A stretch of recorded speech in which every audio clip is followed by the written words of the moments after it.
Chapter 1327. Gu Mengmeng nodded and said, Did I go overboard? Miranda looks a little pitiful. Leah kissed Gu Mengmeng's forehead and said, Silly girl. If any males continue to pester you when you don't like them, Elvis and I will be much crueler than what you did today. But you are born soft-hearted and kind. I am already very satisfied that you can do this for me. Yeah, today is the second happiest day of my life. Gu Mengmeng could not smile and could only look at Leah and ask, Second happiest? Then what about the happiest day? Of course it's the day I mate with you and leave my mark on your ear. Leah smiled ambiguously and hugged Gu Mengmeng, kissing her left ear and said, Gu Mengmeng, leave Miranda's matter to me. I enjoy the sight of you being jealous because of me, but I can't bear to see you make things difficult for yourself, doing things you are not good at and don't like. Actually, Gu Mengmeng lowered her head. She could not deny that Leah was right. Gu Mengmeng had never been a white lotus, but the education she received had a moral bottom line. She clearly knew that Miranda came to solder with Cole's motives. Once she was thrown out based on Cole's behavior, Miranda would definitely die. She felt a sense of guilt for pushing someone to their death just to protect her own love. Gu Mengmeng. Leah pulled Gu Mengmeng's hand to his lips and kissed it, saying, Do you know? I was so afraid that you would suddenly change the way you speak. This makes me feel as if the whole world doesn't want me anymore. I should not have forced you to do things you are not good at. I was too greedy. Forgive me this once, all right? Gu Mengmeng's lips twitched and said, It's not your fault. I was the one who insisted on handling it. I was the one who fought fiercely and now I am the one who feels guilty. I also don't know why I am being unreasonable. I just can't tolerate her. But I also didn't want to kill her. Leah patted Gu Mengmeng's back gently, comforting her while thinking. After a while, Leah said, Maybe there's a place where she can never return and Cole can't hurt her. Gu Mengmeng looked up and asked, Where? Leah replied, Motu Mountains. Gu Mengmeng's eyes brightened. He was right. The terrain of the Motu Mountains was so steep that even beast kings like her and Elvis could not climb up, much less a crippled beast like Cole. As long as they sent Miranda to the Motu Mountains, she would not be able to come down and Cole would not be able to go up. She would not be able to come back to harass Leah and Cole would not be able to kill her. Gu Mengmeng's mood brightened up instantly. She smiled. Just nice. I took the love of the sky that they were guarding at the Motu Mountains and left them a snow fox female with pure bloodline. It's considered returning the favor. After all, birds could not go down the mountain as they pleased. And from what Ian and Gregory said, the ratio of males and females on Motu Mountains was stricter than any other tribe in the beast world. Sending a female up would be considered a huge gift. But Gregory has been gone for a long time. How do we send him off now? Leah smiled. We don't have a way, but the beast deity definitely has a way. The beast deity must know how that lord got in touch with Gregory. Chapter 1328. Leah chuckled. Then lock Miranda up and announced to the public that she has already been sold. Next year, during the monsoon season, we will bring her along when we go to the Motu Mountains and deliver it personally. How about that? Gu Mengmeng nodded. Leah, do you think I am being too selfish? Just because she likes you, I can't tolerate her. Am I being too petty? Leah stroked Gu Mengmeng's hair. Silly girl, have you forgotten what I said? Your selfishness is what I yearn for in my dreams. I can't wait for you to be more selfish. The more you can't tolerate others liking me, it means that you care for me even more. This makes me feel very secure and happy. Why would I think you are bad? Gu Mengmeng didn't say anything else. She just snuggled in Lee's arms for a while. As the weather turned colder, the day of Wabiai's return to the Snake King Valley drew near. Today Wabiai, who had gone out hunting to help Gu Mengmeng store food, swam back lazily. He threw 2 wild boars to Leah and swam over to Gu Mengmeng nonchalantly. He reached out and poked Gu Mengmeng's head twice, feeling very happy. This little action was something he had been doing ever since he was stained with Gu Mengmeng's blood and was no longer afraid of her. Every time they met, he would poke her head twice to make sure that he was really not afraid of her. If he didn't poke her, he would feel very uneasy. Gu Mengmeng was used to his poking and couldn't be bothered to be calculative. After poking Gu Mengmeng, Wabiai felt completely at ease. He sat against the wall and said nonchalantly, Your little fox guessed correctly. After I swam a sufficient distance, that cripple indeed appeared. Although he is a 5th level beast, he is clearly much weaker than me. I had almost reached the Snake King Valley before he dared to show himself. Wabi had said before that he was afraid of her and hovered around the borders of Sauter, not daring to enter. Meanwhile, Cole should be hiding further away and unable to get close. Wabi was judging the strength of his fear of her based on the distance between them. Although hiding in the Snake King Valley was definitely an exaggeration, but it was inevitable that Cole could get closer to her than Wabi. But Gu Mengmeng did not feel that it was entirely a problem of strength. There was also a certain degree of psychological effect. Although Wabi was fearful of Gu Mengmeng, he knew very well that Gu Mengmeng would never hurt him. But Cole was different. Other than the fear in his bones, he also had a psychological fear because he knew very well that Gu Mengmeng really wanted to kill him. But Gu Mengmeng didn't tell Wabi about this. This long worm was about to go into hibernation again. She would let him be arrogant for a while longer. Tilting her head, Gu Mengmeng nodded in agreement and said, "Yeah, my little shit is naturally extraordinarily strong. How can a dung beetle compare to him, right?" Wabi pondered for a while and asked, "Are you complimenting me?" Gu Mengmeng nodded solemnly, her face full of sincerity. Wabi chuckled, "Now do you know how powerful I am?" Gu Mengmeng was speechless as she held back her laughter. Then she asked, "Did you act according to what Leah taught you?" Wabi nodded repeatedly and slapped his thigh with a smile. Let me tell you, acting as Snake's little daddy feels really good," Gu Mengmeng chuckled speechlessly. Leah placed the wild boar at the side and walked over to sit beside Gu Mengmeng. He looked at Wabi and asked, "Then what was his reaction when he found out that you had become partners with the previous messenger of the beast deity?" Chapter 1329. Gu Mengmeng facepalmed and looked at Leah. "Will this work? Why do I feel that little shit is so unreliable?" Leah shook his head gently. He fiddled with Gu Mengmeng's fingers for a moment before replying. "No, it's better this way. Isn't it because of what you said? A real man never looks back, a blazing fire and drifting wind await him?" Gu Mengmeng chuckled. "A real man never looks back at an explosion." Leah nodded. "That's exactly what I meant." Wabi snorted. "Can the two of you speak like a human?" Gu Mengmeng replied. "What Leah means is that if you don't observe Cole's reaction, Cole will instead believe what you say. He is too smart. As long as you try to guess something, he can imagine the entire classic of mountains and seas. His physique, which is a combination of demons and ghosts, is too good at guessing people's minds. Instead, it's because you left him a suave and proud back view that he will believe that you have really become partners with Wang Xiaoxin. After all, marrying the previous messenger of the beast deity is even more eye-catching than marrying me. You have the right to be arrogant." Wabi stood up abruptly. He turned around with his back facing Gu Mengmeng. Isn't this suave?" He changed his angle and asked again. "How about this? Proud and aloof? I am too handsome, am I?" Gu Mengmeng replied, "My movements are sluggish and my heart is intoxicated." Leah asked, "What do you mean?" Gu Mengmeng rolled her eyes at Wabi. "My heart is so tired." Leah laughed and carried Gu Mengmeng to the door to bask in the sun. Wabi adjusted his posture and angle as he watched Gu Mengmeng leave. He then chased after her, using all sorts of lighting to calculate the distance. Then he asked Gu Mengmeng, "Don't you think my back view is the most handsome?" Gu Mengmeng deeply regretted praising Wabi. The repercussions were worse than being afraid of her. Elvis returned from outside and took Gu Mengmeng from Lee's arms. Leah went to prepare lunch. Elvis glanced at Wabi. "What's wrong with him?" Gu Mengmeng said, "Ignore him, he's having a fit." Elvis chuckled and nodded his head, saying, "All the females of the wolf clan should be here, a total of 27 of them. Tomorrow there might be other families with wolf clan males joining us, so we've marked out a piece of land in the old land of the 16 tribes for the wolf clan to stay in. The cave has already been dug, but the new cave is more damp and cold, which is a problem. But I've already taught them to use fire to dry the cave, so it should be able to temporarily get through the winter.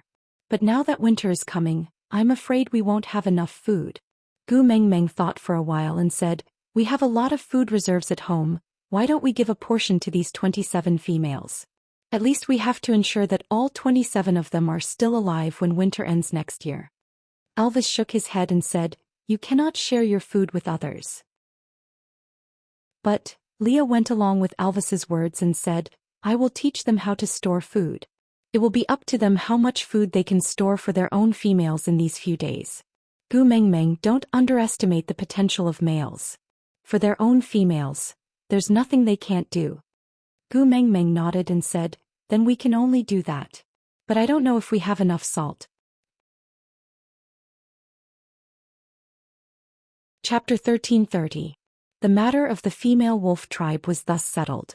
With Elvis and Lee's arrangements, Gu Mengmeng did not have to worry about it. Miranda was imprisoned by Leah in the secret room where Cole had previously imprisoned Jillian. In order to prevent news from leaking, Leah did not arrange for the snow foxes to guard her. Instead, he got Elvis to arrange for the wolf tribe to watch over her and deliver her meals every day. Miranda was surprisingly obedient. She did not cry or make a fuss in the secret room. The wolf beast reported that she only said one sentence these few days. In the end, I still could not escape the fate of being imprisoned, but being imprisoned by Aya is better than being imprisoned by Cole. It was a little self-deceiving, but Gu Mengmeng still chose to ignore it. She only instructed them to deliver Miranda's meals on time and ensure that she could safely survive this winter. She did not need to report other trivial matters. Wabi was getting more and more listless every day. Gu Mengmeng knew that it was time for him to go back. I will send you.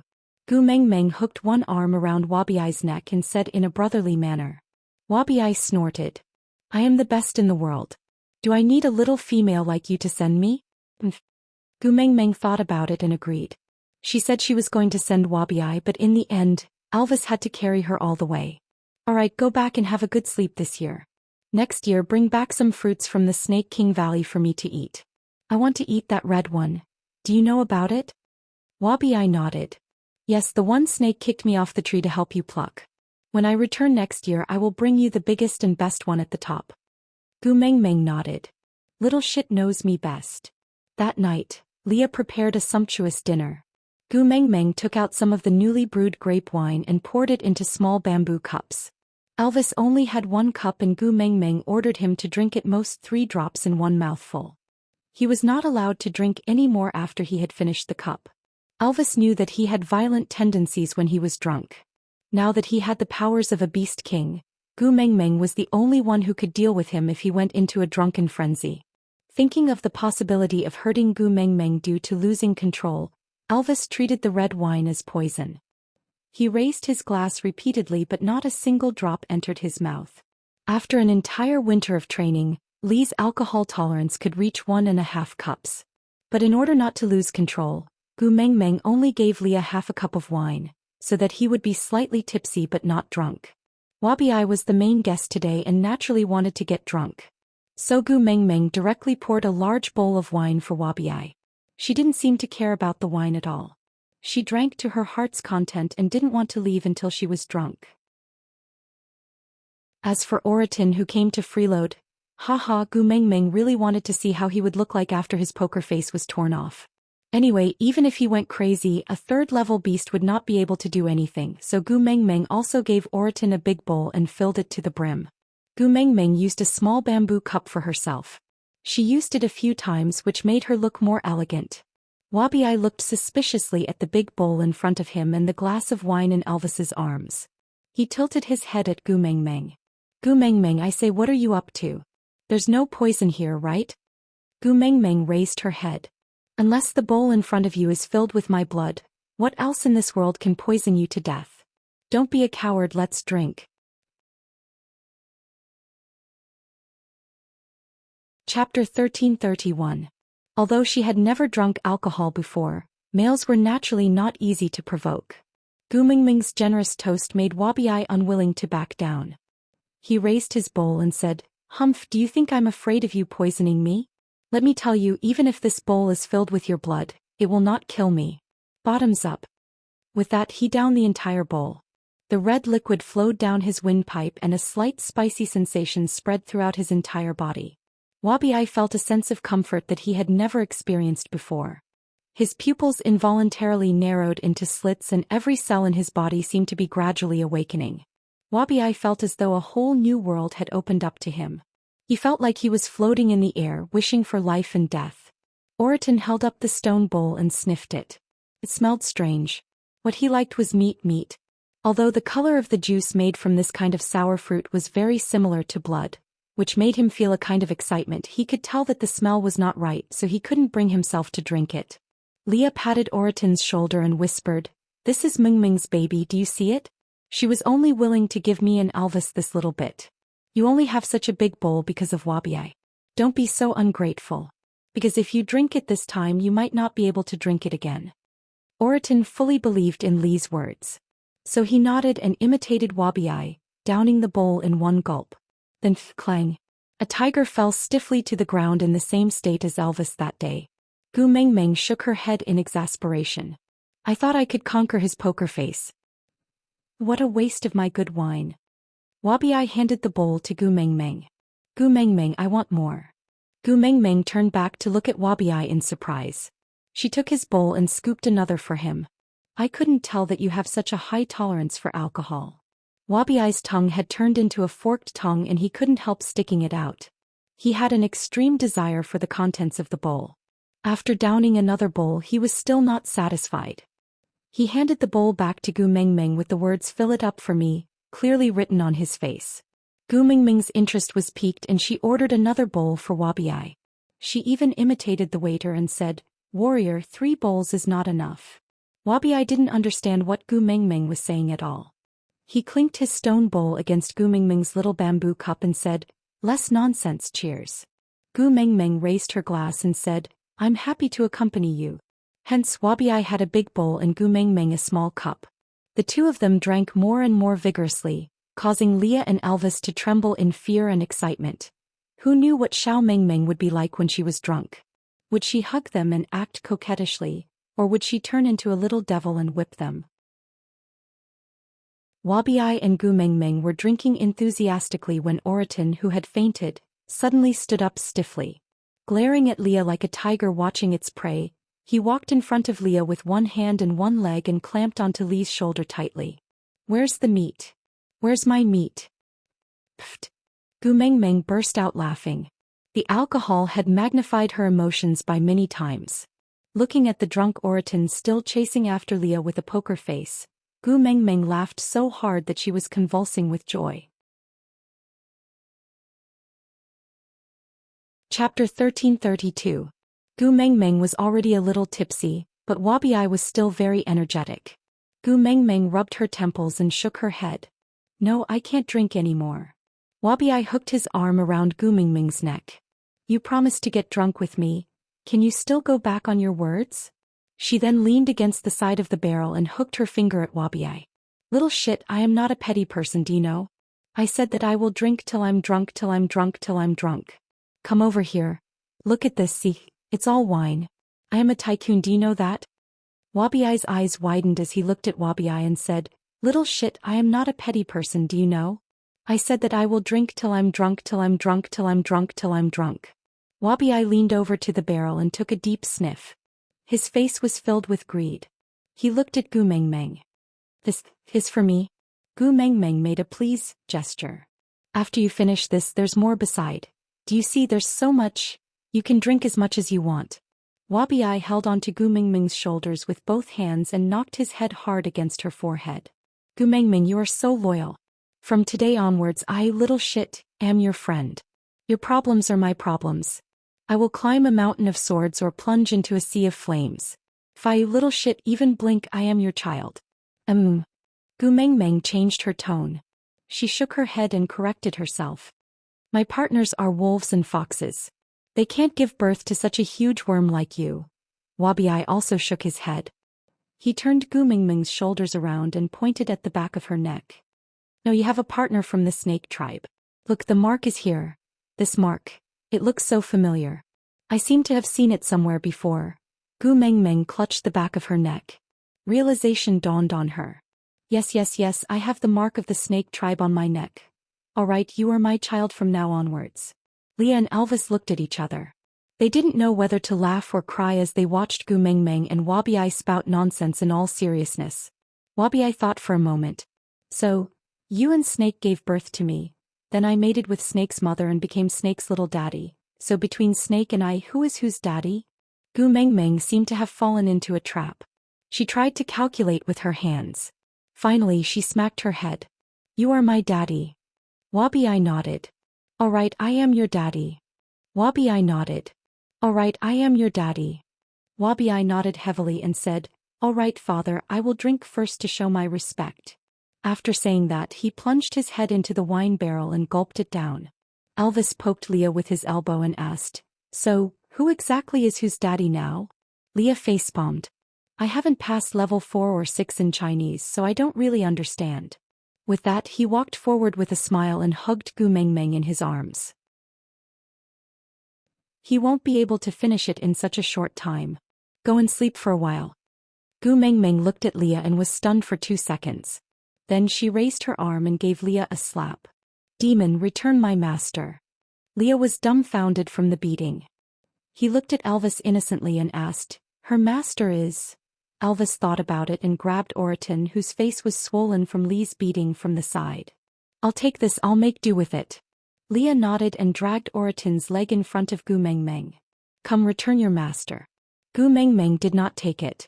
Instead she squatted down and stared blankly at Oriton. After a while she smacked her lips and said, I heard that eating him can make you immortal. In that case I can accompany my man forever. Why don't the 3 of us share him and have a taste? Out of topic. Who was the one who said that Elvis and Leah had bad alcohol tolerance? Look at these two. I used to have a friend. One time he drank too much and came out of the bar claiming that he was a pleasant goat.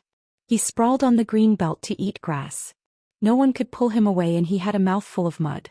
The next day he blamed us for not stopping him. We showed him the video and he said that we couldn't stop him even if we tried. He said, Then why didn't you guys shout, Grey Wolf is here?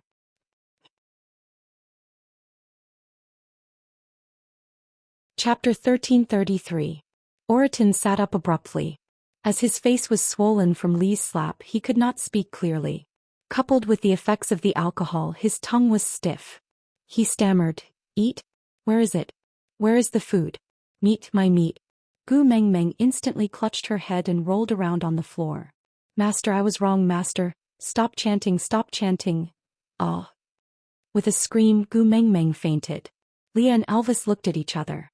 Elvis carried Gu Mengmeng, who was lying on the ground, and heard her even breathing and light snores. He smiled helplessly and carried her to the bed. Then he and Leah revealed their original forms and placed her in the middle, one on the left and one on the right. After lying down beside Gu Mengmeng, Elvis suddenly released his beast pressure and Oriton was instantly pressed back to his original form, directly falling onto the ground. Leah was not spared either. Luckily, he had already adjusted his pose and fainted without any qualms. When Gu Mengmeng woke up the next day, Wabi was no longer around. Only 1 barrel of wine was left out of the dozen barrels.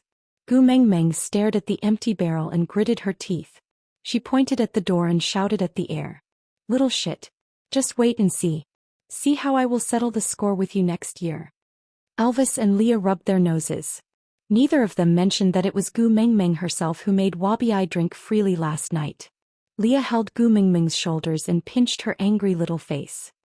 He asked with a smile, My precious Gu Mengmeng, does your head still hurt? Gu Mengmeng rubbed her own head. It doesn't hurt. Our wine is all natural and doesn't have any additives. I don't get a hangover too often. Leah was not asking about the hangover. But he did not explain. He just pointed at Oriton. Then do you still want to eat him? Do you want to fry him or stew him? Gu Mengmeng tilted her head. She looked at the bruised and swollen Oriton in a daze. Are you crazy? We have so much food at home. Why did you eat Oriton? Leah replied with an innocent face. Weren't you the one who said that eating him would make you immortal and accompany me and Elvis forever? I feel that this future is very beautiful. Sacrificing 1 Oriton in exchange for the 3 of us staying together forever. What are you hesitating for? Eat.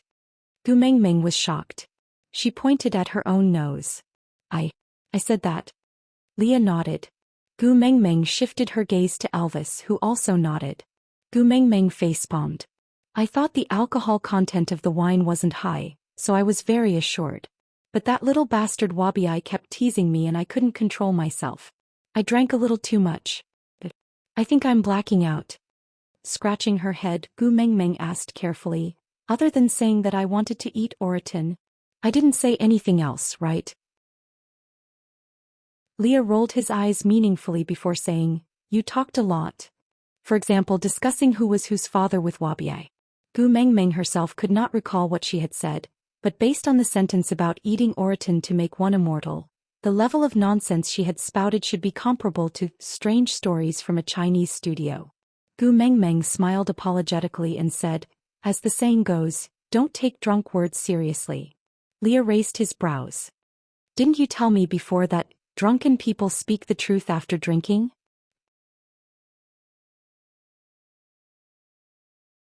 Chapter 1334. Leah laid sideways beside Gu Mengmeng and played with her hair. "How is it embarrassing? You don't even know how adorable you were last night." With that, Leah couldn't help but laugh. "I will force you to drink whenever I'm in a bad mood. Seeing you drunk like a cat will make all my worries disappear." So what exactly did she do last night? She had no recollection at all. Elvis and Leah seemed to be teasing her on purpose. The more she asked, the more they refused to answer. They just smiled at her, making her hair stand on end. But this hangover was not without its benefits. At least that Miranda who made Gu Mengmeng feel so aggrieved and awkward was forgotten by Gu Mengmeng just like that. On the 10th day after Wabiai left, the first snowfall arrived. Gu Mengmeng leaned on the windowsill and watched as Sauter slowly turned from a beautiful and romantic city with its first snowfall into a sweet and beautiful fairy tale cartoon building. Then, the snow sealed off the window. Apart from the faint whistling of the wind, she could not hear anything else. Of course, she didn't know that the bird circling 6,000 meters high in the sky, shuttling through the wind and snow, was so focused that it could see her, who was smaller than a sesame seed, through the layers of wind and snow. Only when her appearance was completely covered by the snow did it reluctantly leave. However, halfway through it suddenly turned back and stopped outside her window. Folding its wings, it was like a drunken general lying on the battlefield, lying on its back in the snow, letting the sky full of goose feathers bury it alive. Her laughter could be heard in the rustling sound of the snow. "I was good." He could get closer to her when she couldn't see him. He soared into the sky. A spirit eagle leapt out of the snow and soared into the 9 heavens. He had to protect her. Even if she didn't need it, even if she didn't know, he had to do something for her. Only then would he be able to suppress his restless heart. If his body was tired enough, he might be able to sleep tonight. Gu Mengmeng, who was in the stone castle, was completely unaware of what was happening outside. Because of her, the stray beasts did not dare to approach this place. This made her feel at ease. After all, other than the stray beasts who wanted to snatch the tribe's food, who would go out in such weather? Cupping her cheek, Gu Mengmeng tapped her own face lightly with her fingers. "Don't you guys feel that Cole has been too quiet for the past year? Is it good that he doesn't bother you?" Leah replied to Gu Mengmeng as he took out a piece of beast skin from the side and made Gu Mengmeng's bed softer. Then he carried Gu Mengmeng onto the bed and added, "It's just the start of winter and the weather is getting colder. Don't be greedy or you might fall sick." Gu Mengmeng did not resist and allowed Leah to carry her up and place her on the bed. Meanwhile, Elvis sat behind her calmly and stretched out his long arms, pulling her into his embrace. "It's not that I'm not good. It's just that he's a pervert who can't stand others doing well. I feel especially uneasy when he suddenly changed his personality and stopped finding trouble with me. Look, Qixin and Kanwu even specially came over to remind me to be careful. But other than throwing Miranda at me, Cole didn't do anything else. And that Miranda was easily locked up by us and will be sent away next year. Why is it so easy to resolve? Why is it so unlike Cole's style?"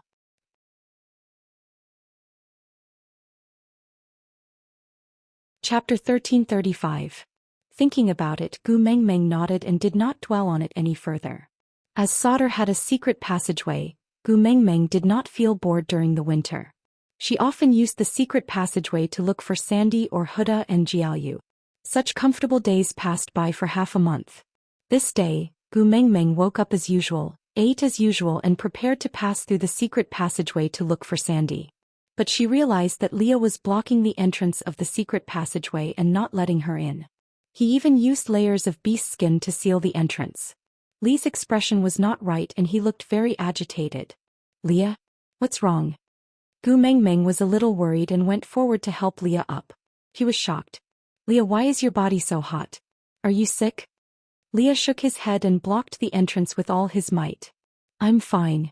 Go to the second floor to rest. Be good. Gu Mengmeng frowned. Leah did not look like he was fine. But his words meant that he did not want her to know about something. Leah never hid anything from her. What's wrong? Tell me, we can think of a solution together. Leah frowned and looked straight into Gu Mengmeng's eyes. Seeing her determined and worried look, he smiled bitterly. I know what Cole wants to do. Huh? Gu Mengmeng did not understand. It was already winter. Even if Cole was from the Snow Fox tribe, he could not roam outside for a long time. Moreover, as a stray beast, he was afraid of Gu Mengmeng. How could he appear at this time to cause trouble? Leah clenched his teeth and said hatefully, "This year is the year when the females of the Snow Fox tribe collectively go into estrus." After Leah said that, he glanced at the entrance of the secret passageway. His meaning was self-evident. The females of the Snow Fox tribe had already gone into estrus. Leah was afraid that Gu Mengmeng would be affected, so he sealed the entrance tightly with beast skin. Open the door. A weak voice came from behind the door. Gu Mengmeng listened carefully and realized that there were already many obscene sounds forming. Miranda was probably the only one who dared to call Leah Aya. Save me. Save me. Do you want me to experience what happened in the past again? Miranda's voice became shrill with fear and despair. She wailed at the top of her lungs. I beg you, save me. Open the door and let me hide. No. Don't touch me. I don't want to. Don't touch me. Save me. Gu Mengmeng frowned and said, "Open the door, I will go in." Leah hugged Gu Mengmeng and said, "No way, the males and females inside have all lost their senses. What if you go in and bump into them?" Gu Mengmeng said, "I am the Beast King. I can directly release my beast pressure when I enter and suppress them all." "That won't do. I won't take any risks." Lee's eyes were bloodshot. He was also from the Snow Fox tribe and would definitely be affected by the group estrus. In the past he managed to avoid it when he left his hometown, but now that he was so close to it, it was impossible for him to remain indifferent. He also had a natural yearning for that maze, just like how all the wolves yearned for Elvis. It was an instinct to get close to it. But for Gu Mengmeng, he was trying his best to resist this instinct.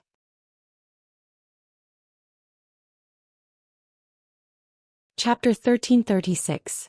Leah frowned and bit down on his lower lip. Gu Mengmeng was not as ruthless as he was, and he already knew that.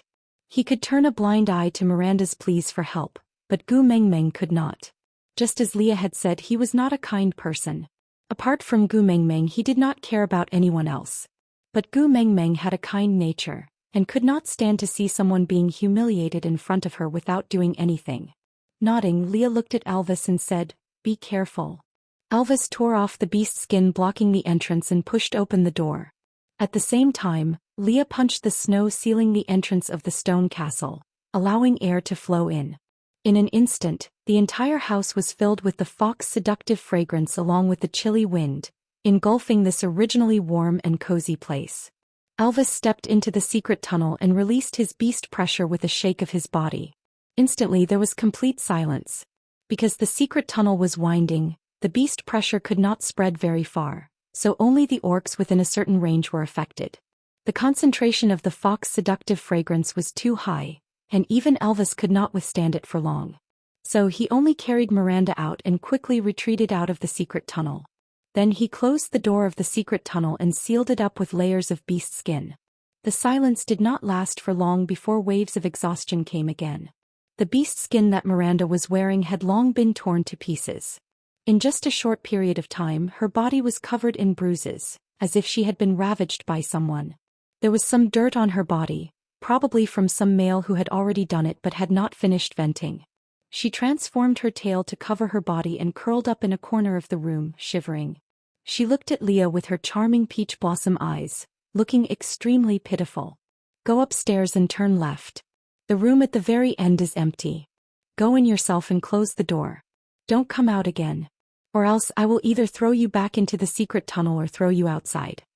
Gu Mengmeng gritted her teeth and said. Miranda looked at Gu Mengmeng with bloodshot eyes and laughed coldly. "All right, don't you just want to imprison me? I'm used to being imprisoned anyway, so you don't have to threaten me like this. I'll obediently be imprisoned by you and let you enjoy torturing me. But I wish you good luck. I wish that you will never be detested by Aya. Otherwise, what happened to me today will be your tomorrow. Don't think that he belongs to you just because you mate with him. There is no such thing as loyalty in the Snow Fox clan." With that, Miranda dragged her broken body up the stairs and followed Gu Mingming's instructions to the left. She walked to the room at the end and closed the door, locking herself inside. Gu Mingming really wanted to slap herself. It was not like she had never heard of the story of the farmer and the snake. How could she not understand such a simple logic? All the pitiful people in the world must have a detestable side. Moreover, this mass estrus had been a secret of the Snow Fox clan for thousands of years. Why did she have to get involved and interfere?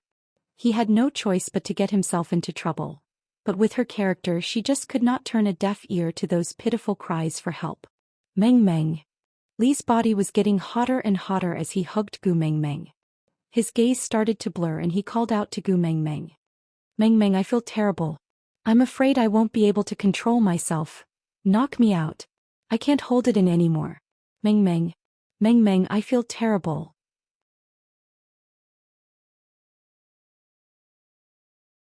Chapter 1337. Gu Mingming's heart tightened as she asked, "Are you also affected by the fox seductive fragrance?" Elvis nodded his head awkwardly and said, "The purity is too high, I can't resist it." Damn it, she couldn't even resist when the two of them were deeply in love. Now that she was seduced by the fox seductive fragrance, if they really went crazy, she would die in bed. She didn't care about anything else as she had the power of a beast king to protect her body and she would recover after a few days. But the problem was that the females of the Snow Fox tribe would go into estrus for a month, and when she fainted, there was still Miranda upstairs. Who knew if someone else would jump out from the secret tunnel? Gu Mingming gritted her teeth and hardened her heart to knock Lia out first. Elvis panted heavily as he walked towards Gu Mingming step by step. He pulled Gu Mingming's hand and placed it on his chest and said, "My heart, you have touched it once before. You should know where it is, right? What are you doing?" Gu Mingming had a bad premonition. Elvis's forehead was full of sweat, but he forced a smile and said, "If I lose control and do anything to betray or hurt you, dig out my heart and eat it. That way you will have 2 drops of tear of the beast deity. With the support of 2 beast kings, you will not have to worry under any circumstances. Do you remember?" "Elvis, calm down," Gu Mingming roared. Elvis shook his head with all his might as if he wanted to shake off the turbid thoughts in his head. But it was a pity that he could not do so. The more he shook, the more blurred his vision became. His body was boiling and he could not control it at all. His breathing became heavier and heavier and his chest was burning with pain from his heavy breathing. Something seemed to be tumbling in his throat and his mouth felt parched. Gu Mingming placed Lia at the side and held Elvis's face with both hands. She said, "Hubby, look at me. I am Xiaoming's partner." "Xiaoming, ha Xiaoming." Elvis hugged Gu Mingming tightly in his arms. His entire body was trembling and his consciousness was slowly fading away. All that was left was his primitive desire. "If only I am not a beast king. Then you can knock me out like how you did with Lia. At least I will not hurt you." Xiaoming. Xiaoming. Gu Mingming took the initiative to kiss Elvis's lips and forced a calm smile. "It's all right, nothing will happen to you. Was it just the fox seductive fragrance?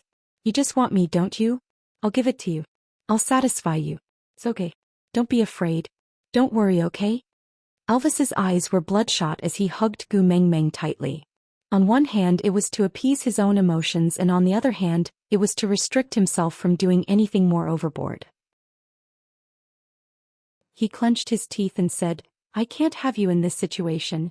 I can't control myself. You will get hurt. If I want to hurt you, I'd rather you cut out my heart and kill me now." "It's not that serious, hubby. It's okay, it's just mating. We're partners. It's normal for me to mate with you. I trust you. You won't hurt me." Moreover, it did not matter even if he was injured or in pain.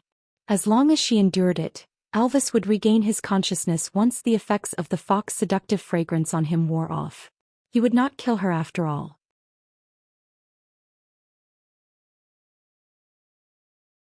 Chapter 1338. Once the wall collapsed, a huge layer of snow poured into the stone castle, almost burying Gu Mingming alive. This change was too sudden and Gu Mingming stood rooted to the ground, not knowing how to react. However, in a split second, A black shadow came over and Gu Mengmeng felt that she was being protected by something. Then she heard the sound of snow crashing down. Gu Mengmeng did not regain her senses for a long time, until a familiar voice came from above her head. Scared silly? Gu Mengmeng looked up and stared blankly for a while before saying, Gregory? Gregory?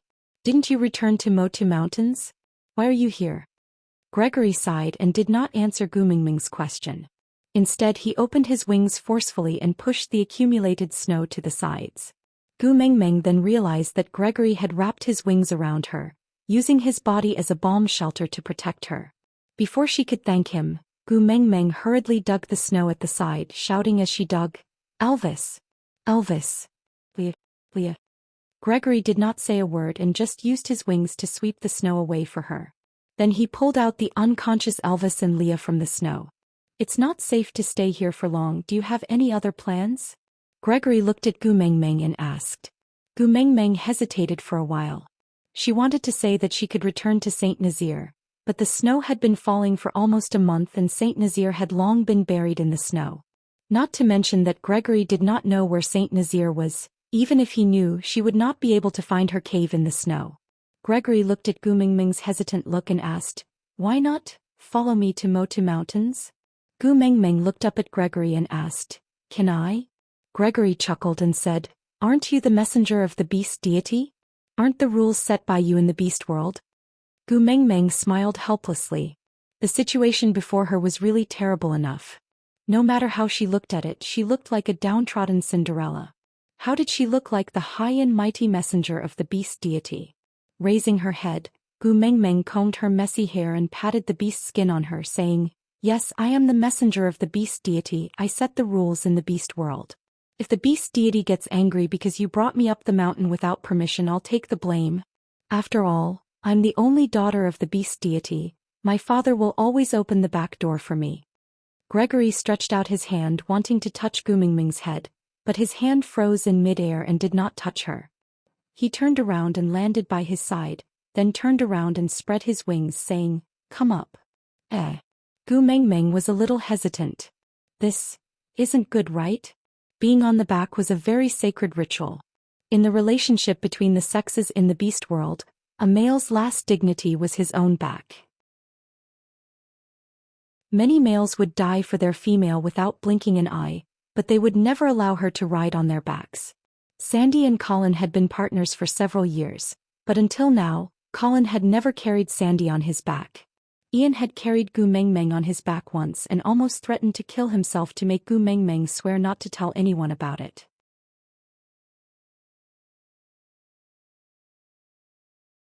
Chapter 1339. Gu Mengmeng was extremely cold. Under such circumstances she could not continue being unreasonable. If she hesitated any longer, she would not need to ascend the Motu Mountains as she would be frozen into a human-shaped popsicle. Hence, Gu Mengmeng climbed onto Gregory's back without another word. Gregory waited for Gu Mengmeng to settle down before transforming into his beast form and soaring into the sky. After transforming into a beast, Gregory's body was covered with a layer of feathers. Gu Mengmeng sank into his feathers and she could feel Gregory's body temperature through the layer of fine fur. The first time he flapped his wings, Gu Mengmeng could feel the strong and forceful movement of the muscles on his back. There was a feeling of clogging in her ears, probably caused by the sudden increase in air pressure. It was similar to the feeling when sitting on a plane. Gu Mengmeng did not know how high up in the sky she was, nor did she know which tribe she was standing on. She was clearly not very familiar with Gregory, but such a broad back undeniably gave Gu Mengmeng a sense of security. Gu Mengmeng laid her face sideways on Gregory's back. As it was really too cold outside, she could only keep moving closer to him, seeking the warmth from his body. Such behavior was not appropriate, but Gu Mengmeng could not withstand the cold, nor could she resist the temptation of warmth. Biting her lower lip, Gu Mengmeng said, Gregory, don't worry. I will definitely not tell anyone about me being on your back. If one day someone finds out and other females find you unfaithful, I will take responsibility and introduce you to a wife. Gregory's eyes darkened. Luckily he was in his beast form now and Gu Mengmeng could not see his expression, so he could try his best to be sad and upset. He really wanted to tell her that being responsible was not this way. His back could only accommodate her alone. If she really wanted to take responsibility for him, she should have taken him in as a partner. But he could not say that, right? If he said it, she might just run away. He should be content with the current situation. At least he had played the role of her hero when she was in danger. She was lying on his back now, soft and light. Every breath she took was like a light tap on his heart, making his blood boil. She must not know that the warmth she was craving now was all because of her. After flying for a full 3 days and 3 nights, Gregory stopped at the edge of a cave on a cliff. Gu Mengmeng finally landed on the ground. She could not even stand properly and sat down at the side. Elvis and Leah had already woken up halfway through the journey, but they did not speak. Both of them saw Gu Mengmeng coming down from Gregory's back, but chose to ignore it as if they had a tacit understanding. When Joshua and Victor confessed to Gu Mengmeng, the two of them could question Gu Mengmeng in a fit of jealousy because they knew very well that Gu Mengmeng did not fancy those two fellows. So no matter how they asked, they would only get the answer they wanted. But Gregory was different. His looks did not lose to Leah and his abilities did not lose to Elvis. With his physique, it was very likely that he would rise 2 levels after mating. This kind of love rival was not to be underestimated. Elvis and Leah were both extremely afraid of hearing Gu Mengmeng's affirmation, so they chose not to ask.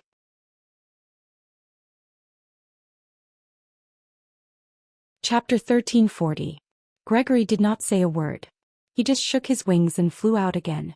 When he returned, other than wood, there were also a few frozen birds. The food here is not as abundant as on land. Let's just make do with our hunger. Gregory's tone was calm. He was not overly solicitous, nor did he have the intention to curry favor with Elvis and Leah. He was just very calm. When Gregory went out to find wood, Leah had already expanded and deepened the cave. Now that there was a fire, it gradually warmed up. Gu Mengmeng peeked out from Elvis's body and looked around. This is the Motu Mountains? Gregory nodded. This is one of the secondary peaks of the Motu Mountains. It's at the border. Very few people come here usually. Gu Mengmeng nodded. I haven't thanked you yet. I've troubled you this time. But why did you appear in Solder? Didn't you return to the Motu Mountains a long time ago? Gregory lowered his head to avoid Gu Mengmeng's gaze.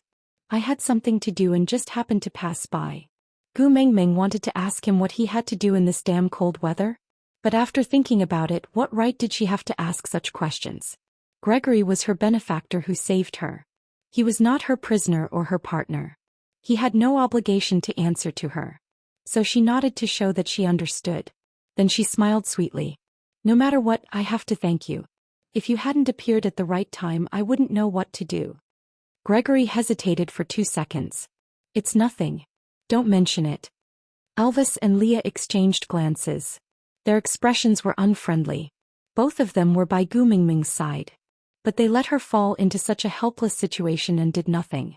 That gave Gregory a chance to show his kindness. Now that this fellow mentioned mating, the two of them did not even have the right to object. From a logical point of view, it was always a good thing to have someone in the family who could fly. Moreover, Gregory was powerful and devoted to Gu Mengmeng. He was a good choice. But the problem was, foxes and wolves were extremely selfish when it came to relationships. No matter how many benefits there were, they were unwilling to have another male in their family. There were no cooking utensils in the cave, so Leah could only roast the birds that Gregory had brought back on the fire after cleaning them. When he was digging the cave, he dug out a large green brick and used it to dig out a small basin. He filled it with snow and placed it by the fire to roast it, allowing the snow to melt into water. On one hand, it moistened the air in the cave, and on the other hand, it kept the water warm for Gu Mengmeng to drink. Although the barbecue will be hot and flammable, there's nothing better right now. Just put up with it for now. Once we return to Solder, I will cook something delicious for you. Gu Mengmeng took the roasted bird from Leah and smelled it. It smelled really good. Grace had carried her on the flight for 3 days and she hadn't eaten for 3 days. Her stomach was rumbling with hunger, and when she was on Grace's back, she almost fainted. Just as she was about to take a bite, she remembered that the 4 people sitting here had not eaten for 3 days. Everyone was hungry, and it didn't seem right for her to eat alone.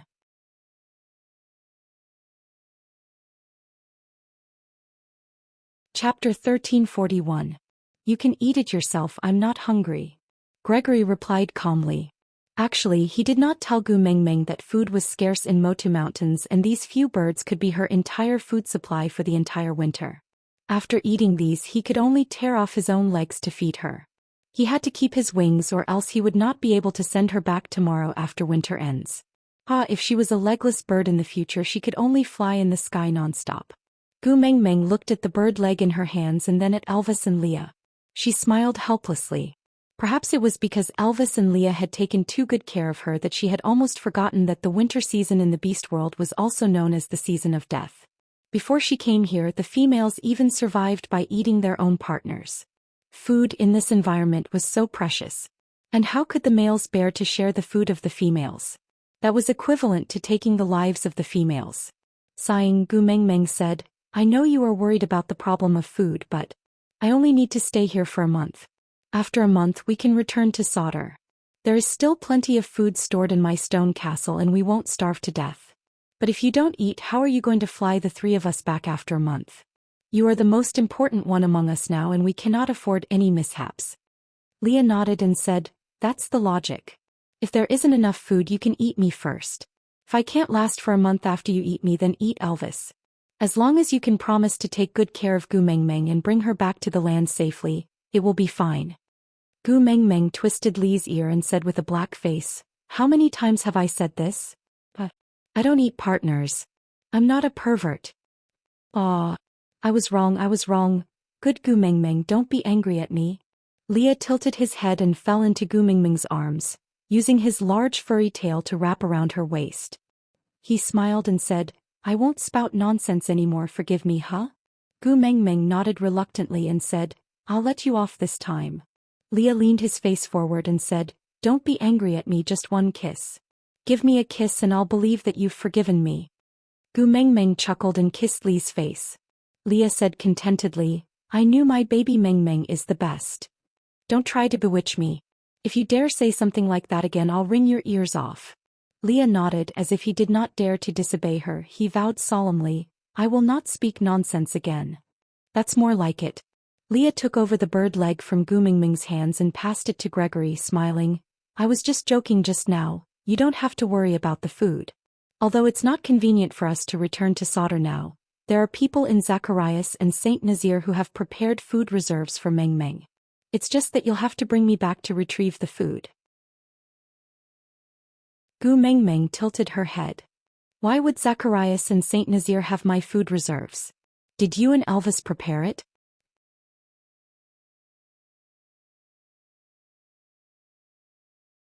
Chapter 1342. Although the leader of Zacharias is Burke, don't forget that the real decision-makers are Kanwu and Qixuan. Kanwu may be rash, but he treats you well from the bottom of his heart. Qixuan is also someone who is used to being prepared. With the two of them together, I'm afraid they have prepared enough food for the three of us to kill our way over. Leah waved his tail and said calmly. Gu Mengmeng looked enlightened. Since that's the case, let's return to Zacharias now. I want to be with Kanwu and Qixuan.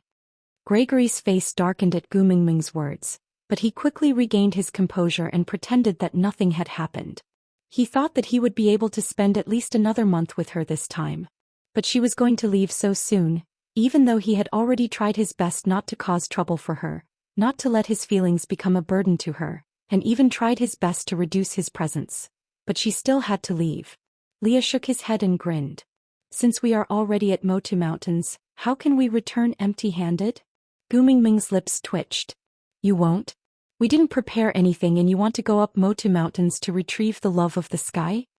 Leah hugged Gu Mengmeng and kissed her. Then when you retrieved the kiss of the ocean, soul of the forest and heart of the desert, what else did you prepare other than yourself, Elvis and me? Gu Mengmeng, that made so much sense that she was speechless. Instinctively she glanced at Gregory. After all, in this situation, not to mention retrieving the love of the sky, they had to rely on him to get out of this cave. Even if there were 4 people in this cave, 2 beast kings and 1 4th-level beast, the one who had the absolute authority in this environment was Gregory, a 3rd-level beast. Receiving Gu Mengmeng's gaze, Gregory did not speak and just stared back at her calmly. Gu Mengmeng did not know why she had suddenly entered a game where the person who blinked first would lose. But in the end she could not win against Gregory with her glare and gave up first. She lowered her head and said, "Although I am not in a position to make any requests now, I really want the love of the sky. Can you help me please?" Gregory replied, "All right." Gu Mengmeng looked up at Gregory in astonishment. His eyes were still as calm as ever, without a trace of emotion. What Gu Mengmeng could not see through was the agitated heart beneath that pair of calm eyes. Gregory hid it very well. He could not reveal what was on his mind, or else she would only run even faster and further away. She was most defenseless in front of him when he had just arrived at Sauter and made it clear that he hated her. The days when they didn't like each other were the days when they got along the most. Gregory thought that he might be crazy. Otherwise, why would he miss the past him who hated her so much? If he couldn't really hate her, then he should at least pretend to be good enough to let her stay for a few more days, right? You're straightforward, but I'm not in a hurry either. If you have any requests, just tell me. I will try my best to satisfy them. After all, it's hard to repay a debt of gratitude. If it drags on for too long, it'll be troublesome instead. Gu Mengmeng said heroically.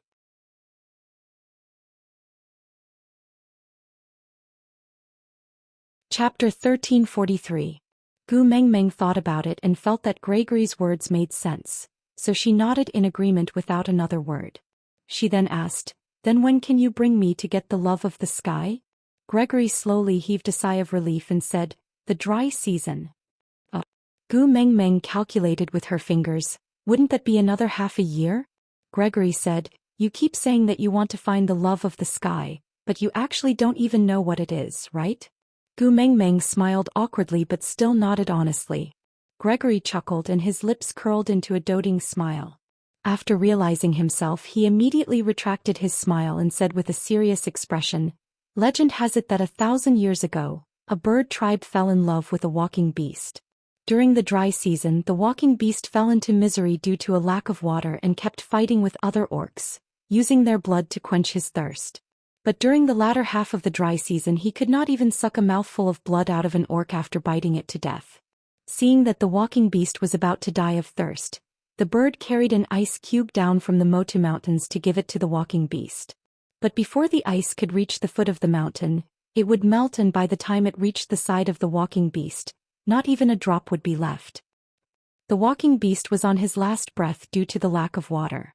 The bird could not bear to see him die just like that, so he disregarded the rules of the tribe and brought the walking beast up the Motu Mountains. The ice melted into water, nourishing the walking beast's dry body but also freezing his heart. He bared his ferocious fangs at the bird and said, "Since you love me so much, you can't bear to see me starve to death on this mountain, right?" Gu Mingming's face twitched. Wasn't this the story of the farmer and the snake? Such a beautiful love story, why did it suddenly turn dark and twisted? Gu Mingming's heart was filled with malice. Gregory continued. The bird was heartbroken and nodded with tears in his eyes, saying, "I was infatuated with the wrong person. If you want to eat me, then eat me." But the walking beast did not really hurt the bird. The reason why he said that was because someone told him that the bird had broken the rules of the tribe by bringing him up the mountain and would be punished by the gods. The only solution was to kill the walking beast personally to show his repentance.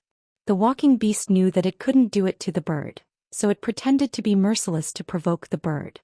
All of this is a test given by the bird tribe to the walking beasts. They want to see if he is sincere to the bird tribe and is worthy of the bird tribe's lifelong commitment. Gu Mengmeng felt that she had eaten a mouthful of dog blood and her facial nerves were a little out of order. Gregory took in all of Gu Mingming's reactions. Even the slightest change in her expression was so vivid and full of energy. He was really adorable. Not daring to reveal too much emotion, Gregory forced himself to turn his face to the other side and continued. The land beasts have passed the test of the birds and can stay on the Motu Mountains with the birds. But Motu Mountains were filled with precipitous cliffs. Beasts without wings living here were like living in a prison. The bird couldn't bear to see him suffer like this, so it suggested going down the mountain with the walking beast. However, there are treasures on Motu Mountains that are coveted by the beast world. Once the birds leave the mountain, there is a high possibility that they will be used by others to steal the treasures on the mountain, so Gregory's gaze darkened. He turned back to look at Gu Mengmeng and said, The birds need to leave behind a pair of wings when they go down the mountain. Gu Mengmeng covered her mouth in shock. Wasn't that equivalent to chopping off a person's arms? It was too cruel.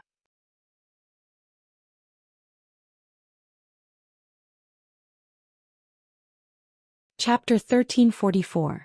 Gu Mengmeng did not expect the story to unfold like this. She thought the story would end when the beasts attacked the birds. After thinking for a while, Gu Mengmeng continued asking, "Then, what happened after that?" After that, Gregory looked back at Gu Mengmeng and gave a light smile. There was nothing after that. She broke her own wings and was no longer part of the bird tribe. As for the affairs of other tribes, we have always been indifferent to them. Gu Mengmeng nodded. Gu Mengmeng thought for a while and nodded. Not disturbing is also a form of gentleness. Gregory did not say anything. He just lowered his head and pondered over Gu Mengmeng's words. He was indeed not a gentle person. Gu Mengmeng leaned against the wall and thought for a long time. But she realized that Gregory did not answer her crucial question. So she asked again, "But since the wings are right there, why do we have to wait until the dry season to retrieve them?" Gregory said calmly, "The Mota Mountains are snowy all year round and the snow is extremely thick. The love of the sky is hidden under the snow and is one with the snow. Even if the vultures can travel through the snow, they will not be able to find its location. So we can only wait until the dry season is the hottest. The snow on the Mota Mountains will melt temporarily. Only then can we see the love of the sky. Moreover, it is only at that time that you can obtain it." Gu Mengmeng tilted her head and asked, "What do you mean?" Gregory said, "The love of the sky is the source of the wind. The colder the weather, the stronger the wind. Even I will be blown away when I get close to it during the winter. And if you get close to the eye of the wind, there will be fine ice shards in the snow. Not to mention your soft and tender skin, even your wolf partner will be shaved off by the ice shards before he can even get close to the love of the sky. Even his bones will be crushed and blown away by the wind. So you can only wait until the dry season when the snow melts. Only then can you get close to the love of the sky. As for whether you can take it away, I can't guarantee it. After all, in the past 1,000 years, no one has been to the Mota Mountains and no one has even gotten close to the love of the sky." Gu Mengmeng's mouth twitched as she listened. Being sliced by ice sounded like an alarmist story, but Gregory had a face of abstinence and everything he said strangely gave people a sense of authority, making them have no choice but to believe it. After hesitating for a while, Gu Mengmeng thought for a while and said, "Since that's the case, why do we still need to stay in the Mota Mountains? Why don't we go back to Saint Nazir or Zacharias for the winter? Should we come again during the dry season?" Leah and Elvis exchanged glances before smiling. "We will naturally listen to you. We will do whatever you say." But the matter of going back and forth still depended on Gregory's wishes. After all, we don't have wings, right? Gu Mengmeng used her gaze to ask Gregory, but he did not seem to understand and just continued to stare at her, as if he was going to stare at her until the end of time if Gu Mengmeng did not speak to him. Gu Mengmeng cleared her throat and asked awkwardly, "Gregory, can I trouble you to send me to Saint Nazir or Zacharias?" "No," Grace answered neatly. "Why?" Gu Mengmeng blurted out. Gregory looked at Gu Mengmeng quietly for 2 seconds before asking, "On what basis?" Gu Mengmeng choked.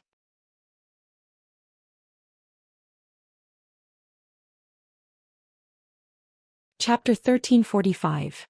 Gregory sighed deeply, then stood up and walked to the entrance of the cave. With his back facing Gu Mengmeng, he said, "You guys can leave by yourselves if you want to, I won't stop you." After he finished speaking, he spread his wings and flew away, disappearing into the snowstorm. The location of this cave was very special. There was a protruding rock above the entrance of the cave, causing the accumulated snow to be unable to block the entrance of the cave. Hence, Elvis and Leah dug out more space in the cave. After making a few turns, the cold wind could no longer blow directly at Gu Mengmeng. Moreover, Elvis and Leah always maintained their original forms to hug Gu Mengmeng and block the wind for her, so Gu Mengmeng did not feel particularly cold. But, no matter how much space she had to move around, Gu Mengmeng still felt like she was in a prison. Although she had also been cooped up in a cave for the entire winter in Saint Nazir, but staying in her own house and being trapped were two different concepts.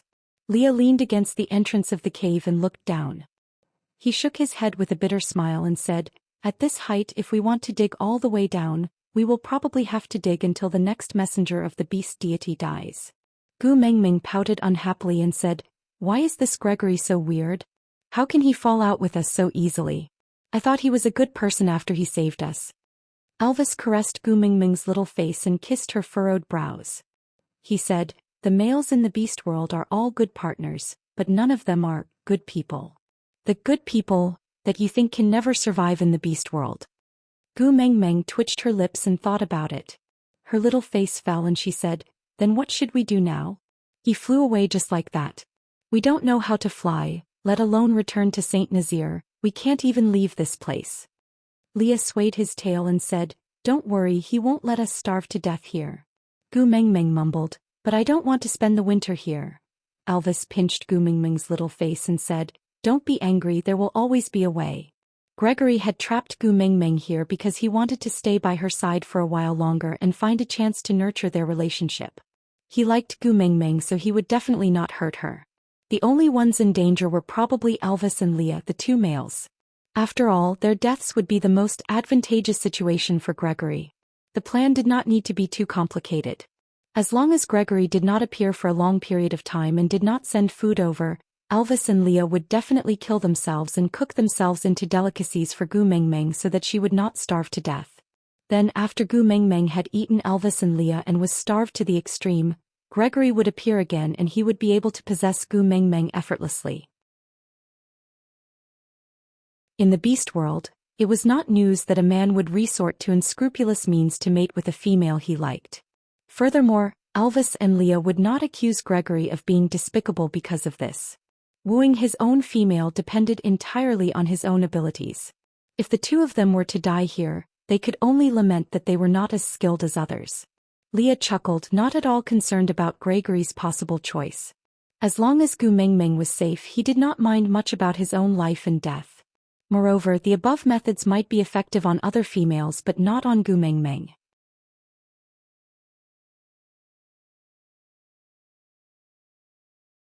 Chapter 1346. Moreover, as long as either he or Elvis was injured, Gu Mengmeng would definitely blame it on Gregory. By then, forget about mating. As long as Gregory dared to appear, Gu Mengmeng would capture him and skin him alive. Yeah, that was not a good memory. After experiencing Snake's death, Leah and Elvis swore that they would never let Gu Mengmeng face their deaths unless they had no other choice. For this weak little female, the two of them who were known for their ruthlessness had actually learned to be afraid of death. Since they could not get out, Elvis pulled Gu Mengmeng's little hand and said, "Xiao Meng, there's something, you should answer me soon." But Gu Mengmeng tilted her head and looked at Elvis in confusion. Elvis took a deep breath and said, "I remember that when you first arrived at Saint Nazir, you kept calling me old godmother. I asked you the reason and you said you had become dumb for 3 years after pregnancy, so you forgot. Now that Huda and his brothers are already 3 years old, you should be out of your stupor. Shouldn't you answer me what old godmother is?" Gu Mengmeng was stunned for a moment, then instinctively covered her mouth with both her hands and shook her head with widened eyes. Damn it, she could not say that. If Elvis knew that old godmother was the corresponding form of address for Daddy Leah, and that it was a submissive one, Elvis would probably carry her and jump down the cave. Seeing Gu Mengmeng's reaction, Elvis only chuckled. It had been 3 years and he already had a certain understanding of her strange words. In fact, he already knew what Lao godmother meant. But she was not in a good mood because she was trapped here, so Elvis could only use this topic to divert her attention. Teasing her was an extremely interesting thing. Elvis held on to one of Gu Mengmeng's wrists and said softly, "I remember that when Sandy was giving birth, you said you were going to call Joseph and his brothers godsons when you were guarding the cave, so they should call you." Gu Mengmeng's body went limp and she hung into Elvis's arms. Her voice rose by an octave, almost as if it was a voice changer. "Hubby, a man should have his own cleavage and shouldn't be bothered by the small details, don't you think so?" Elvis raised his brows and looked at Gu Mengmeng, smiling without a word. Gu Mengmeng swallowed her saliva, then smiled and said, "Moreover, who hasn't been young and ignorant before? Hubby, you are so magnanimous, don't argue with a little girl like me. It's shameful to act cute." Elvis smiled indulgently, tapping Gu Mengmeng's little nose lightly. Gu Mengmeng stuck out her tongue and rubbed her face against Elvis's chest. But it's useful. Don't use it on outsiders. Elvis's words meant that he had agreed to let her off. Gu Mengmeng hurriedly nodded and said, I only do this to you and Leah. I don't need to do this to outsiders. If anyone dares to provoke me, I will just slap him to the ground and make him unable to get up. Looking at Gu Mingming's fierce look, Elvis felt that she was so adorable. He hugged and kissed her, saying, so imposing. Elvis and Leah did not eat the birds that Gregory sent over because with their appetites, these few birds were not even enough to fill the gaps between their teeth. But they were enough to support Gu Mengmeng for 4 to 5 days.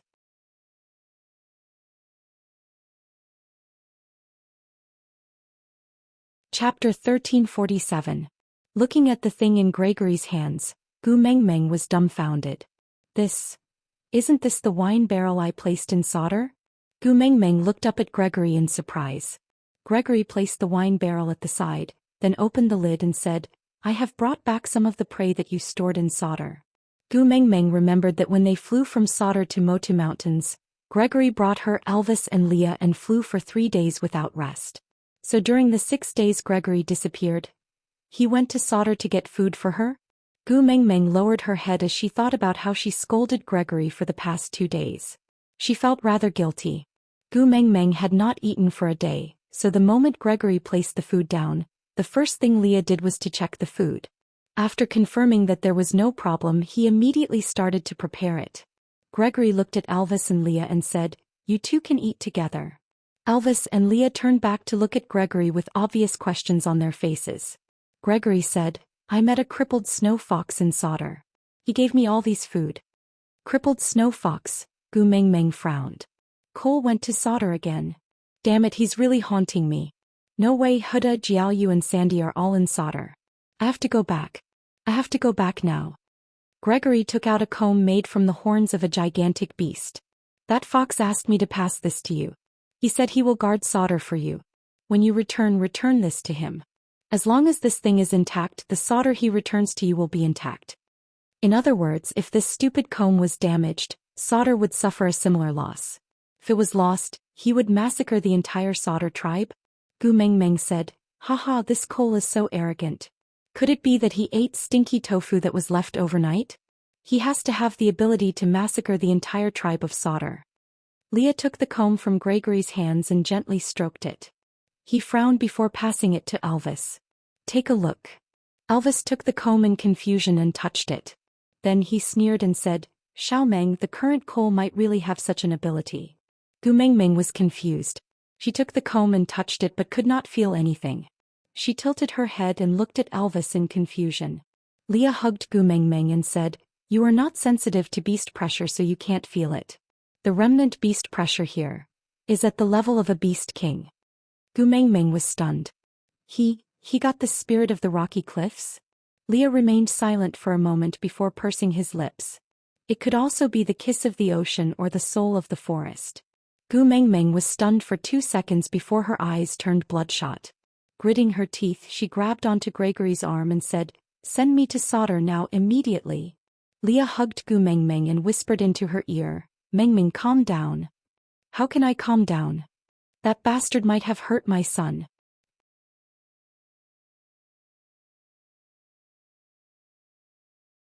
Chapter 1348. No, I can't be anxious here. I want to go back and find him now. Qixin was a thorn in Gu Mengmeng's heart. As long as Cole touched him, Gu Mengmeng would lose her rationality. No matter how reasonable Li's analysis was, she could not calm down. Cole was a lunatic. Who could guarantee that a lunatic would weigh the pros and cons of doing things? Gregory looked at the agitated Gu Mengmeng and said slowly, He also said. Gu Mengmeng stopped struggling and allowed Leah to hug her. She then glared at Gregory with a face full of hatred as if she could stare at Cole through him. Gregory actually felt a little creeped out by Gu Mengmeng's glare. On one hand, it was because Gu Mengmeng was the Beast King.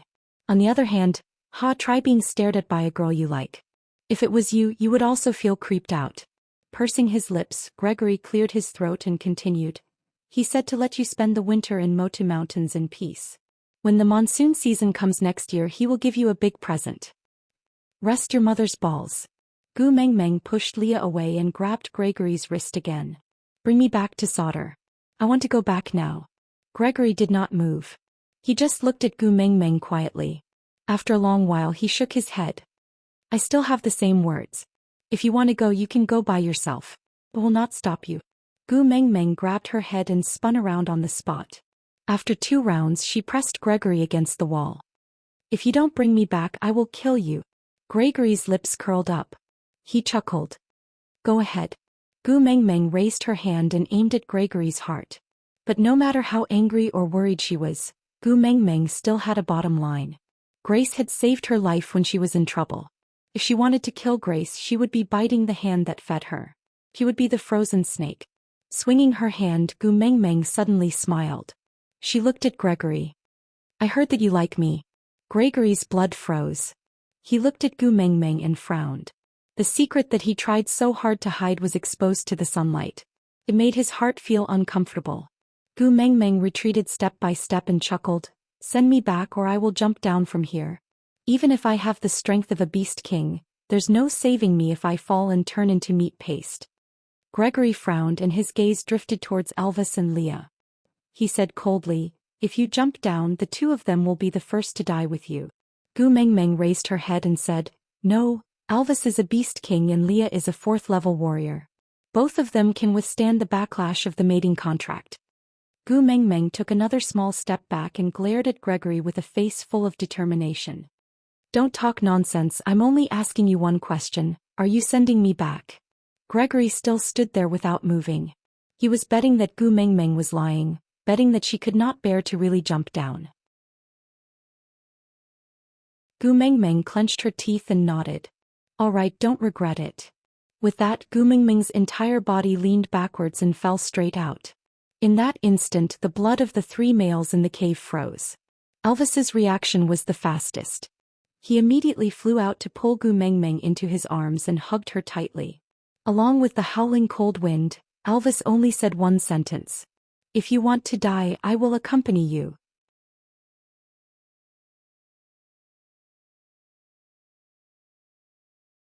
Chapter 1349. Because she was not afraid, Gu Mengmeng could clearly see that when she and Elvis were falling down, there was a white figure following their trajectory and falling down.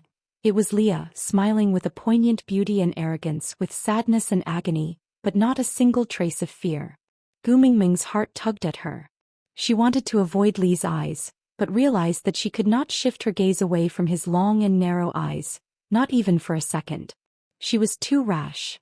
When Gregory said that the 2 of them would be buried with her, he was not referring to the backlash from the mating contract, but because if she died the 2 of them would definitely not live on alone. She was really muddle-headed from anxiety. Her actions this time were indeed rash. But it seemed like it was too late to regret now. Chirp. A long chirp was heard, and before Gu Mengmeng could see clearly what had happened she felt her body stop, and then she did not fall down again but moved horizontally. After circling 1 round, Leah appeared in front of her. Then the 3 of them moved upwards. Gu Mengmeng looked up and saw sharp claws as thick as steel bars digging into Elvis and Lee's flesh, but the 2 of them did not seem to feel anything and just stared at Gu Mengmeng. Gu Mengmeng felt guilty from being stared at and slowly lowered her head. Everything from start to finish did not take more than 3 minutes. But to the 4 of them it felt as long as a lifetime. Returning back to the cave, Gregory threw Leah and Elvis in directly before sitting at the edge of the cave. He looked at Gu Mengmeng coldly and said, if you have the courage to jump again, I will only save one of your 2 partners. If you jump for the 3rd time I will only save you. Gu Mengmeng ignored Gregory's warning, and just lowered her head to admit her mistake like a child who had done something wrong. She pinched Elvis's beast-skin dress lightly with 2 fingers and said with a sobbing tone, Hubby, I was wrong. Elvis's brows were tightly furrowed and he looked at Gu Mengmeng asking, have you calmed down now? Gu Mengmeng nodded and answered with a nasal voice, yeah. Elvis pulled Gu Mengmeng back into his arms and asked with a hoarse voice, how ruthless are you? That's why I had to watch you seek death in front of me again and again. It was the same last time. She smiled at him by the lake and said, thank you, goodbye. Then she lay down in the lake. This time it was the same. Just as Gu Mengmeng fell backwards, Elvis felt as if a razor had sliced through his ribs and stabbed into his heart. Even though he was hugging Gu Mengmeng like this, he could no longer feel his own heartbeat and could not control the chills that spread all over his body. I was wrong. I was hot-headed and I'm sorry. Gu Mengmeng buried her face in Elvis's chest as tears rolled down her cheeks. She sobbed, I was too worried. Qixin has had a hard life since young and has always been controlled by Cole. It wasn't easy for me to snatch him back. What if Cole really did something to Qixin? I can't control myself at the thought of this. I'm sorry, hubby, you're injured, let me treat your wound first. The words of reprimand were stuck in his throat, drowned out by Gu Mingming's tears. Elvis just shook his head and said, it's just a small injury. As long as you're fine, no one can take my life.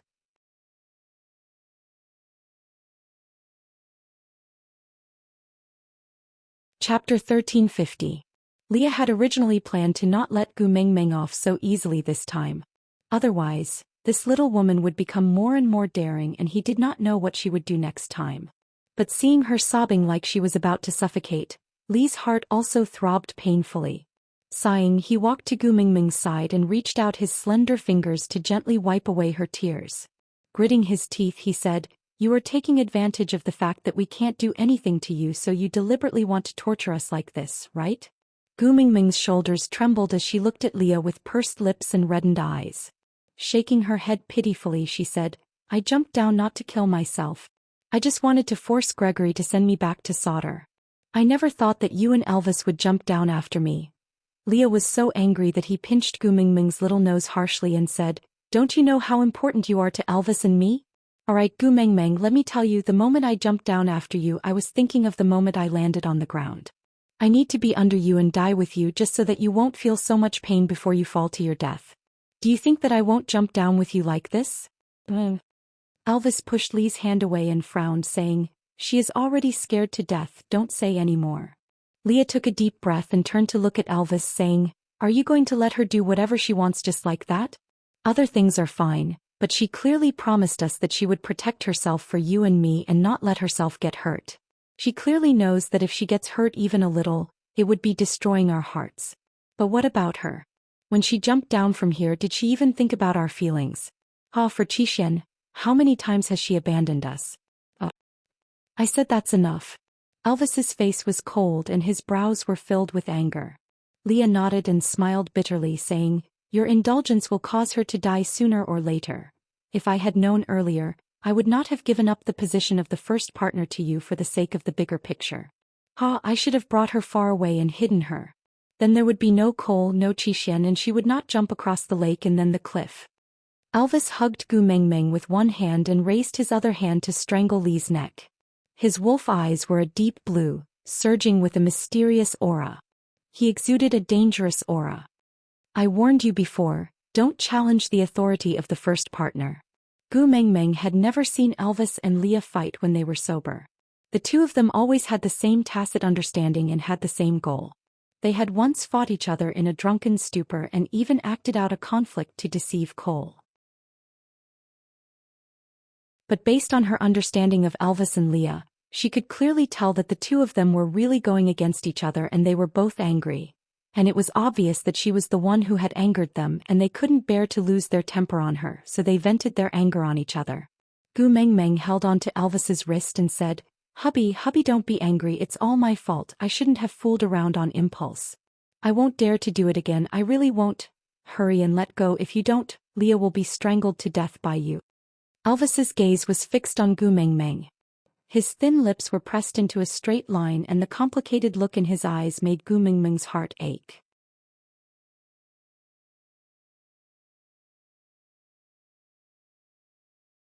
Chapter 1351. If you are still angry, then hit me.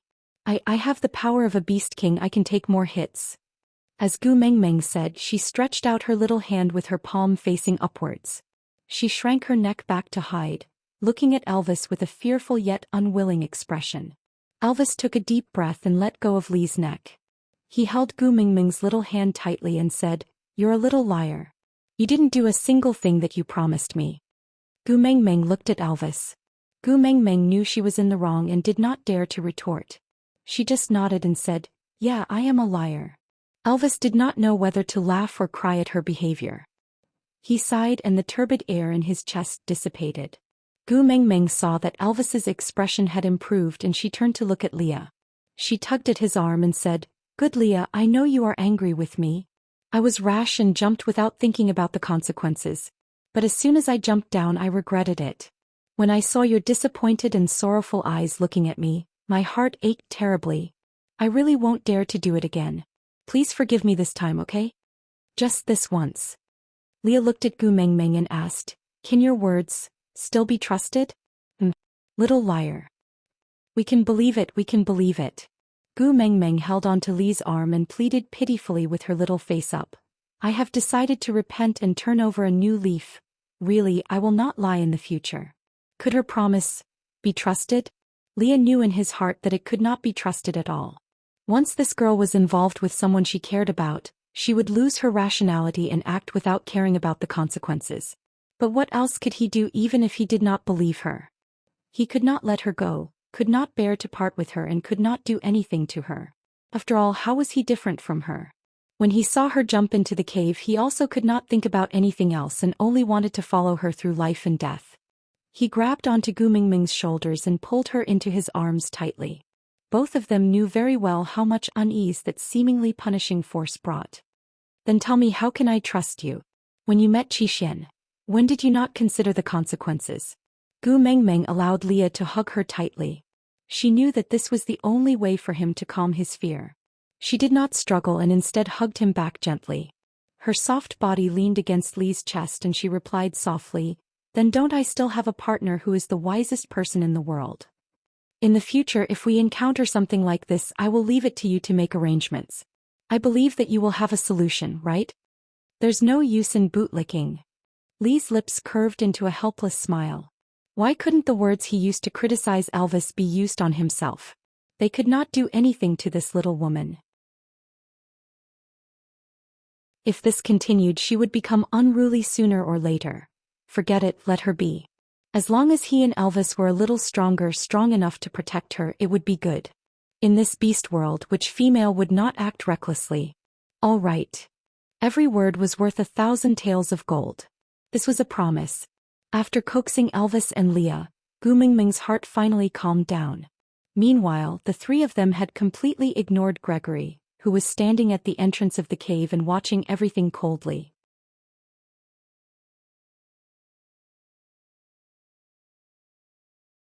Chapter 1352. That speed had already exceeded his own limits. Clearly he was most proficient in the air. Jumping down from this height, he had enough time to catch her during the fall. He could even watch her fall for a while longer to teach her a lesson. But he did not even give himself any time to think. He dashed out like an arrow released from a bow.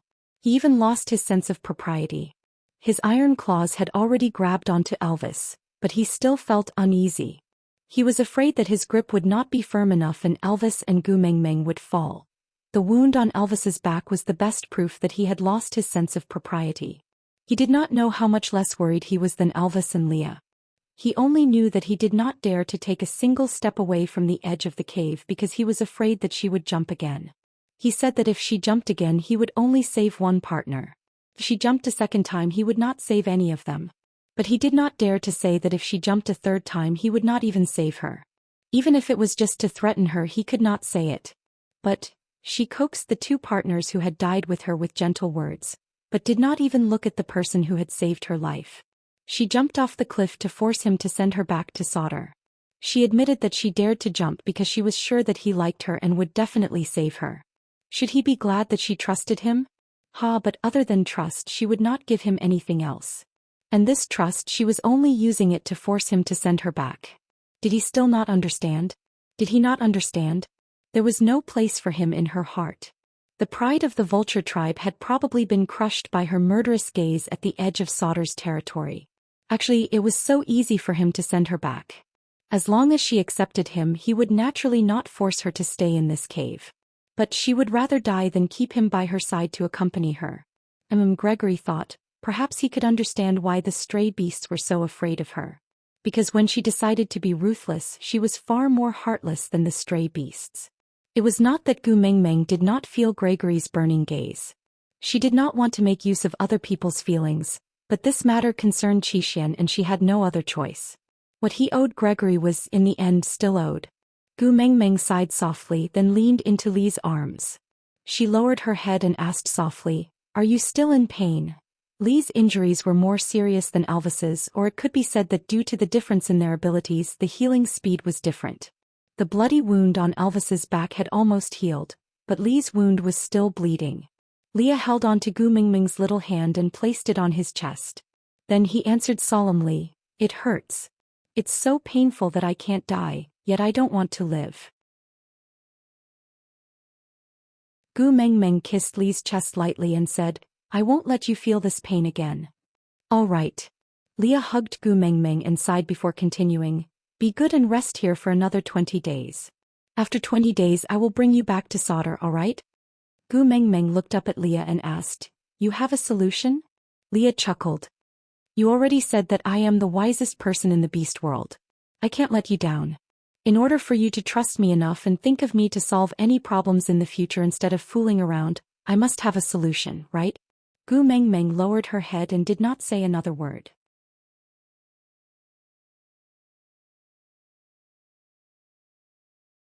Chapter 1353. Gregory looked at Gu Mengmeng worriedly but did not say a word or move. Leah chuckled and said, "Don't worry, Xiaomeng doesn't treasure her own life but regards Elvis and I as precious. For the both of us, she won't do anything foolish again." Leah said this with enough certainty that made Gregory feel at ease and extremely jealous at the same time. Gregory did not stay any longer and just transformed into a vulture. He used his claws to grab Leah out of the cave and flew into a cave on another mountain. This cave had a completely different style from the one Gu Mengmeng was in now. There was a forest of strange rocks and dilapidated cliffs, giving the illusion of being in the mouth of a devil. But Leah did not mind too much. After all, it was just a place to talk and it was fine as long as Gu Mengmeng could not hear them. "Cole must have promised you something, right?"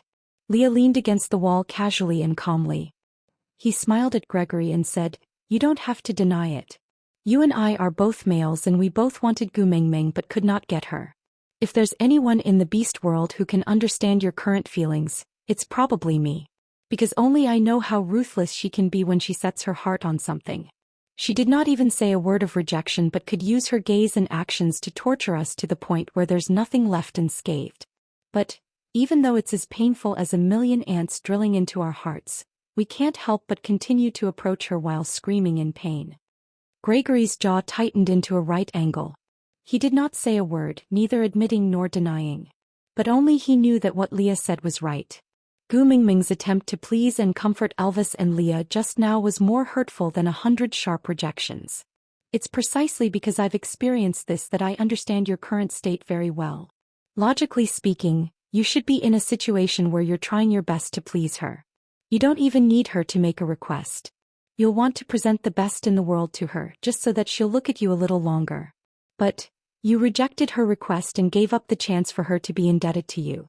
This was not an easy thing to do after all. Even Elvis and I would find it extremely difficult to say no in front of her. And you actually did it. So the only logical explanation is that you have a greater temptation of benefits. For example, someone promised you that as long as you trap Meng Meng here for the winter, she will willingly mate with you. You can even replace me or Elvis and become the most important person by Ming Ming's side." Gregory's pupils constricted and his brows furrowed indiscernibly. Leah chuckled. "Ah, looks like I guessed correctly. Did he also tell you that Elvis's mark was on Ming Ming's collarbone, while mine was on her left ear, so her heart was still empty? And he has the ability to help you leave your mark there." Gregory clenched his fist. Although the wording was different, the meaning was exactly the same. If not for the fact that foxes could never fly, Gregory would have suspected that Leah was hiding in the dark and spying on him. This fox was too terrifying. Leah waved his hands and said, "Don't be so nervous, I just know him too well."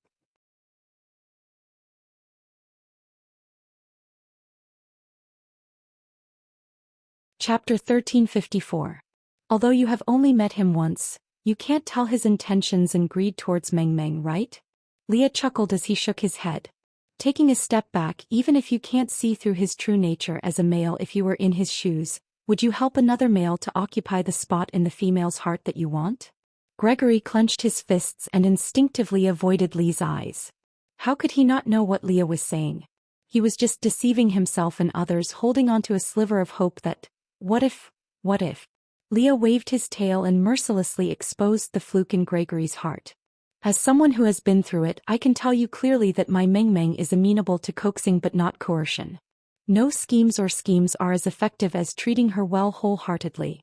As for what that crippled fox promised you, I can guarantee he can't do it and no one else in this world can do it. Leah lifted his head and smiled calmly. They were clearly of similar height and Gregory was slightly more muscular. But at that moment he felt that Leah was high and mighty, like a deity in the clouds looking down at the lovesick men and resentful women in the mortal world. He gave off a sense of detachment and Gregory could not help but believe his words. Leah said, "Cast aside your unrealistic fantasies and think about it seriously. If Elvis and I don't allow it, who can get close to Meng Meng?" Gregory remained silent, but he knew very well that Lee's words were right. Based on Lee's and Elvis's abilities, no one could get close to Gu Meng Meng if they did not allow it. Leah took 2 steps to stand behind Gregory and placed one hand on his shoulder. He whispered into his ear from the other side, "You have already sensed it, right? Back then you were able to hang around Meng Meng because I opened the door for you. But if you bring any dirty things near Meng Meng when you enter through this door, I can only close the door. This is the Motu Mountains." Gregory straightened his spine and said. What he meant was that without him they would not even be able to leave that cave. Leah could not return to Gu Mingming's side. Leah chuckled and nodded. "That's right, this is the Motu Mountains. In other words, you are not the only one who can fly here. There was probably no lack of winged beasts here. Tell me, how difficult can it be for me to find someone who is willing to serve the messenger of the beast deity?" Grace frowned and lowered her head. "Ah, that's right, among the tens of thousands of birds, how many could resist Elvis's threats, Lee's temptations and Gu Mingming's beauty? The Eagle Owl tribe was once one of the guards of the Motu Mountains. Now the entire tribe followed Gu Mingming's lead and were completely loyal. But she did not even have a single Eagle Owl tribe partner by her side. She could easily subdue the Eagle Owl clan and the other birds on Motu Mountains.